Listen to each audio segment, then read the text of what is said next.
नमस्कार। अब तक कहा जाता था कि राजा को किसी चीज से डर नहीं लगता। राजा डरता नहीं है। राजा जब जब फंसता है धर्म को आगे कर देता है।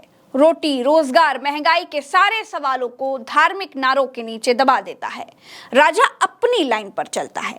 राजा के धार्मिक हथकंडे का किसी के पास कोई तोड़ नहीं था।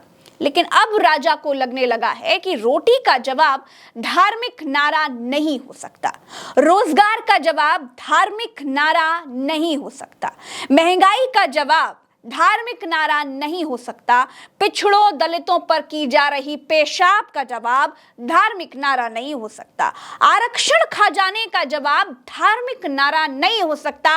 इसीलिए खुद को अपराजित और अजेय घोषित कर चुके राजा को खुद को संसद में खड़े होकर अपने आप को सबसे बड़ा ओबीसी बताना पड़ रहा है। राहुल गांधी की यात्रा से उठ रहे अंडर करंट से ओबीसी, दलित और आदिवासियों के सवालों से घबराए प्रधानमंत्री ने संसद में खुद को सबसे बड़ा ओबीसी घोषित कर लिया है। कांग्रेस के हमारे साथियों को आजकल इस पर बहुत चिंता जताते हैं कि सरकार में ओबीसी कितने लोग हैं, कितने पद पर कहाँ, उसके हिसाब किताब करते रहे। लेकिन मैं हैरान हूँ, उनको इतना सबसे बड़ा ओबीसी नजर नहीं आता। कितना बड़ा ओबीसी? उनको इतना सबसे बड़ा ओबीसी नजर नहीं आता। फिर बताइए कितना बड़ा ओबीसी? उनको इतना सबसे बड़ा ओबीसी नजर नहीं आता। नहीं, अभी खत्म नहीं हुआ है, ये भी सुनते जाइए। मैंने अनेक चुनाव लड़े भी हैं और लड़ाए भी हैं, लेकिन कभी अपनी जाति का सहारा नहीं लिया। सोचिए कितने सच्चे और कितने अच्छे हैं राजा जी। अभी तक राजा जी ये बताते थे कि कोई जाति नहीं है, सिर्फ एक ही जाति है और वो है गरीब की जाति।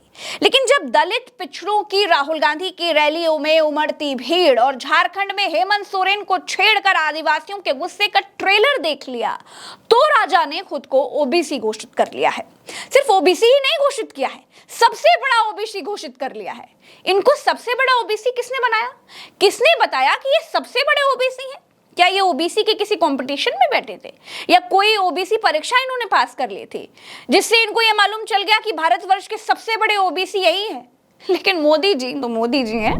तो भाषण में प्रधानमंत्री का ये कहना कि मैं ओबीसी हूं या मैं ओबीसी नहीं हूं, ये रेलेवेंट ही नहीं है। रेलेवेंट ये है कि इस देश के कितने लोग ओबीसी हैं। राहुल गांधी अपनी सारी रैलियों में, सारी यात्राओं में जातिगत जनगणना और पिछड़े दलितों और आदिवासियों को न्याय दिलाने की बात कर रहे हैं। हर जगह सवाल भी उठा रहे हैं, यहां तक कि संसद में भी सवाल उठा दिया था।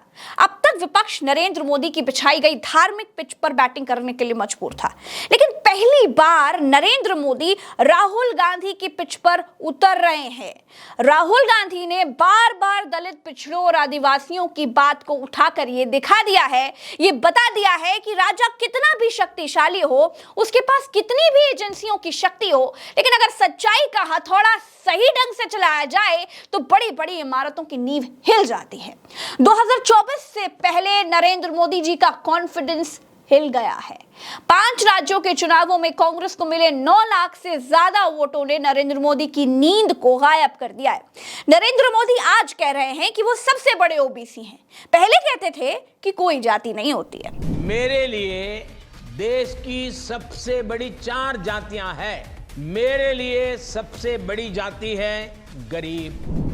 दोस्तों, नरेंद्र मोदी कांग्रेस के परिवारवाद, सपा के परिवारवाद, लालू प्रसाद यादव के परिवारवाद पर बहुत भाषण देते थे, लेकिन फिर लोगों ने अमित शाह का परिवारवाद दिखाना शुरू कर दिया, राजनाथ सिंह का परिवारवाद दिखाना शुरू कर दिया। जब मोदी को यह लगने लगा कि परिवारवाद तो हमारी पार्टी में भी भरा पड़ा है, तो संसद में परिवारवाद की एक नई डेफिनेशन बता दी। आप भी परिवारवाद की मोदी की अपने लाभ के लिए गढ़ी गई ये जो नई परिभाषा है मोदी जी की, इसको सुनिए और थोड़ा हंसिए। जहां एक परिवार को पार्टियां लिखी जाती हैं, वो लोकतंत्र में उचित नहीं है। लोकतंत्र में पार्टी अनेक, एक परिवार के 10 लोग राजनीति में आए, कुछ बुरा नहीं है। हम तो चाहते हैं नौजवान लोग आए। नरेंद्र मोदी ने संसद में अपनी दूसरी सरकार के आखिरी भाषण में यह दिखा दिया है कि वो इस बार बहुत दबाव में हैं। उनको ये पूरी तरह से मालूम है कि राम मंदिर का मुद्दा वोट की गारंटी नहीं है। राहुल गांधी पिछड़े, दलितों और आदिवासियों के हक और संवैधानिक अधिकारों की बात करके वंचितों के साथ खड़े होकर मोदी जी की बाजी पलट सकते हैं। इसीलिए आज खुद को ओबीसी के अघोषित ब्रांड एम्बेसडर बताने लगे हैं। अभी के लिए इतना ही, चलते हैं। राम राम, दुआ सलाम, जय हिंद।